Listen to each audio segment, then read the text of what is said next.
Hello everyone, how are you all? I hope you all are fine and enjoying the winter, many festivals. So, आज हम शुरू करेंगे अपना फिर से एक बार स्टडी जो कि हमने बहुत पहले छोड़ दिया था. I think it's been 1 month where I have left the study behind. Sorry for that, there was some trouble. But now, let's start without any delay. So we'll study about the industries. We have already studied about the industries. I have told you about many factors, many things that is included in industries. Okay. Recently, we have studied the distribution of major industries. What? Distribution of major industries.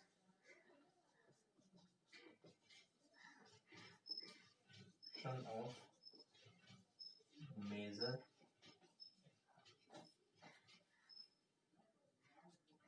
industries. Okay. So I have discussed about one major industry, that is iron and steel.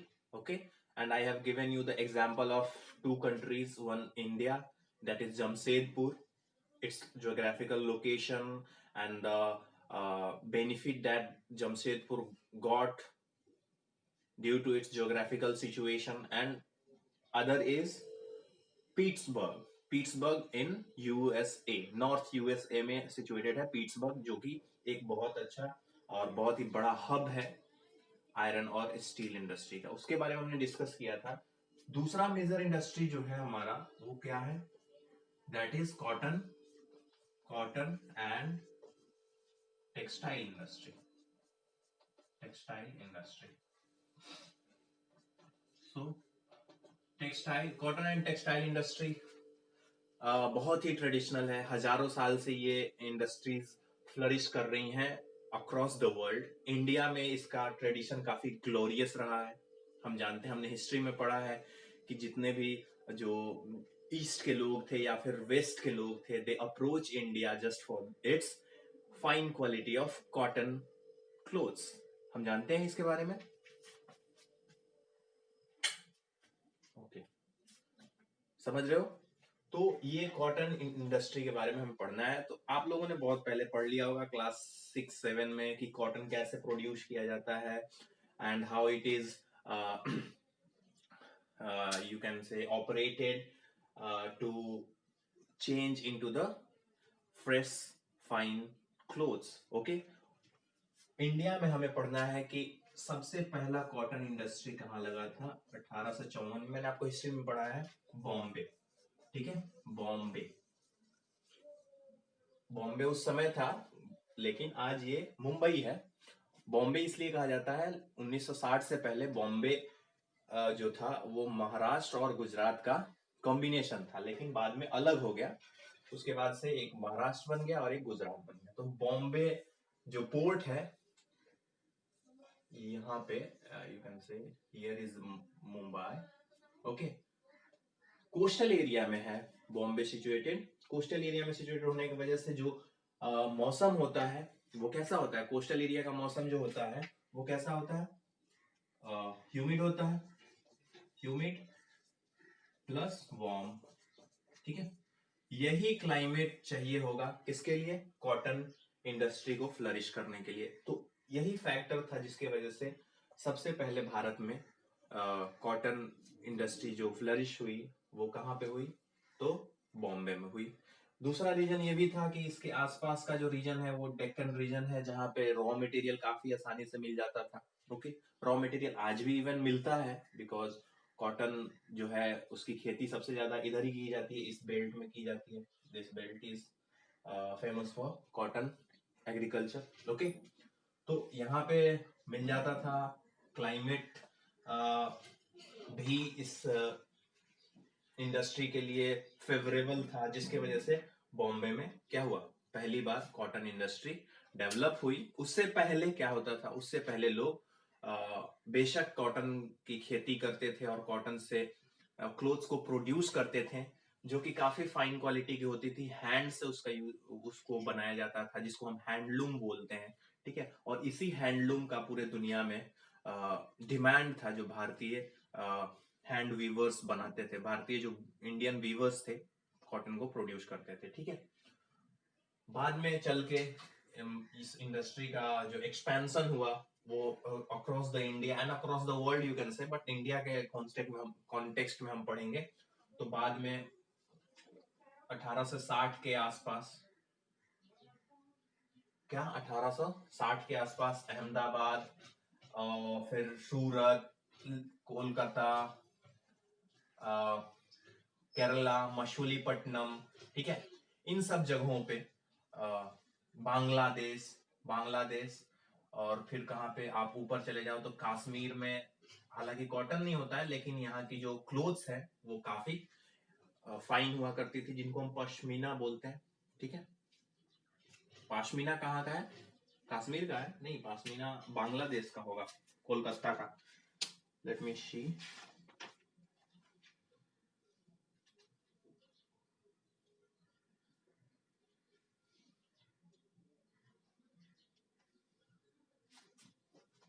बिल्कुल सही, पाशमीना तो कश्मीर का ही होता है। जो मशलिन, मशलिन जो है, मशलिन उस समय का अनडिवाइडेड इंडिया था, undivided India like this.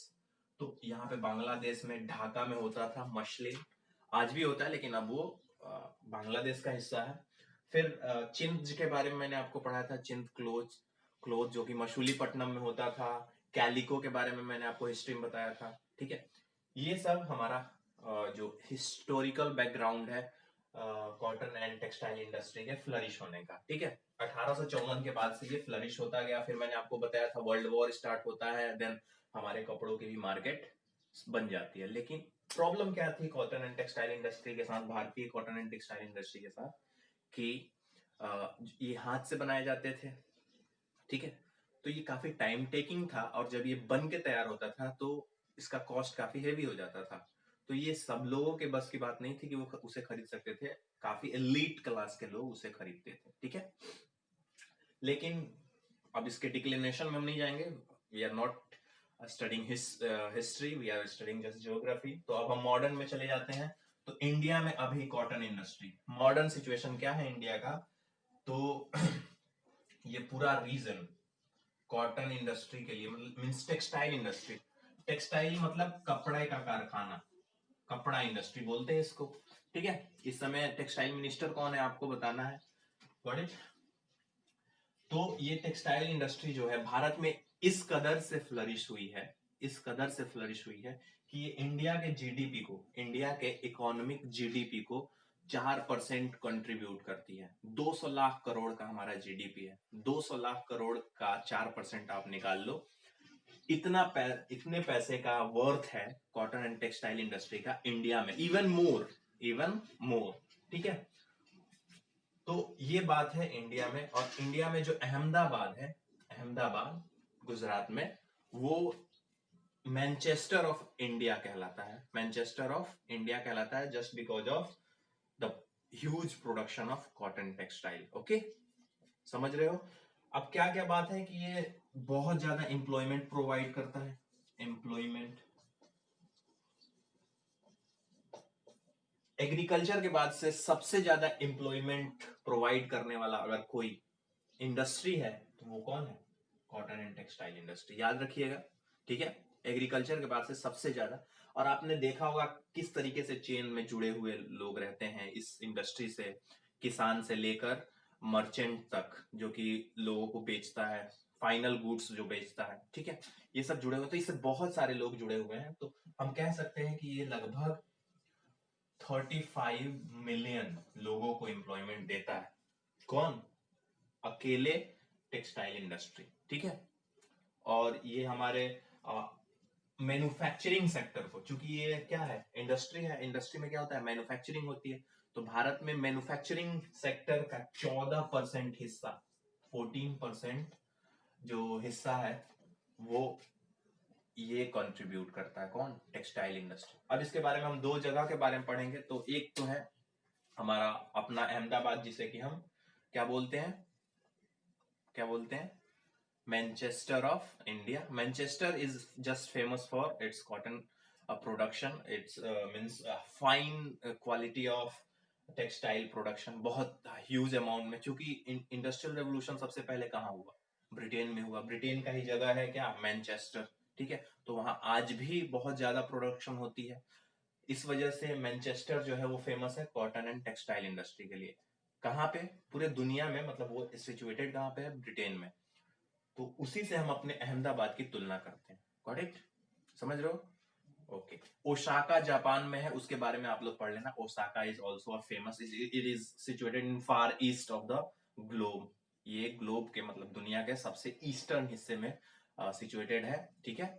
Osaka Japan में, यहाँ पे भी कुछ यही कंडीशन है, सबसे ज्यादा टेक्सटाइल इंडस्ट्री फ्लरिश है जापान में, तो यहाँ पे है, ठीक है। क्या चाहिए टेक्सटाइल इंडस्ट्री को फ्लरिश होने के लिए? What are the factors that is needed for the flourishing of textile industry? The climate humid and warm. तो ऐसा जरूरी नहीं है, आजकल तो हम आर्टिफिशियली भी क्या कर रहे हैं, इस तरीके के क्लाइमेट को जनरेट कर ले रहे हैं मशीन में। तो आप देखोगे कि कानपुर में भी ऐसा कंडीशन नहीं है, लेकिन कानपुर में भी टेक्सटाइल की प्रोडक्शन होती है, पटना में भी होती है, लखनऊ में भी होती है। तो ये उतना बड़ा मैटर नहीं करता है फैक्टर। सबसे बड़ा फैक्टर क्या मैटर करता है, तो रॉ मटेरियल, ठीक है।